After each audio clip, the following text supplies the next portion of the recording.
What is the role of type 2 immunity in inflammatory skin diseases? Hi, I'm Dr. Chovatiya from the Chicago Medical School at the Rosalind Franklin University of Medicine and Science and Center for Medical Dermatology and Immunology Research. Atopic dermatitis, prurigo nodularis, and chronic spontaneous urticaria are chronic skin conditions characterized by intense itch and skin lesions. Despite their different clinical presentations, the three diseases share a dysregulated type 2 immune response, which is driven by an overexpression of type 2 cytokines. The role of type 2 immunity is to provide defense against parasites and toxins. The release of type 2 cytokines, such as IL-4, IL-5, IL-13, and IL-31, activates immune cells and mediates physiologic processes involved in host defense and tissue repair.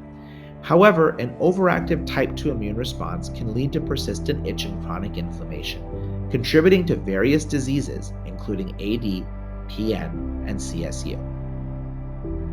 The shared pathophysiology of AD, PN, and CSU manifests uniquely in each disorder. In AD, a feedback loop occurs with continuous inflammation that exacerbates skin barrier disruption, leading to a dysregulated release of type 2 cytokines and chronic inflammation. Immune dysregulation results in persistent itch and contributes to the development of eczematous lesions. PN is thought to occur due to a neuronal dysfunction and sensitization to itch, which activate immune cells through the release of neuropeptides. Type 2 cytokines in immune cells are thought to promote dermal fibrosis, nodule formation, and nerve sensitization and elongation. Persistent scratching leads to excoriation, lichenification, and dyschromia. CSU is characterized by the recurrence of itchy wheals with or without angioedema for more than 6 weeks without an identifiable trigger. These clinical manifestations are likely driven by mast cell degranulation and the subsequent release of histamines, followed by leukotrienes, prostaglandins, and cytokines. Type 2 inflammation may contribute to the pathophysiology of CSU through a number of processes leading to mast cell degranulation, often involving the production of immunoglobulin E antibodies.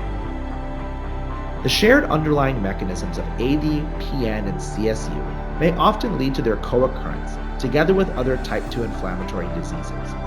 PN often develops in patients with AD, and a predisposition to allergic responses is seen in both AD and CSU. Allergic rhinitis and asthma are widely observed in patients with AD and/or CSU. In conclusion, type 2 immune dysregulation can contribute to several inflammatory diseases that may look clinically distinct from each other. In AD, PN, and CSU, an interplay between immune activation and neuroimmune interactions contributes to chronic inflammation, persistent itch, and unique skin lesions. Therapies targeting the type 2 pathway have expanded our understanding of how type 2 inflammation is involved in the manifestations of these seemingly distinct skin conditions.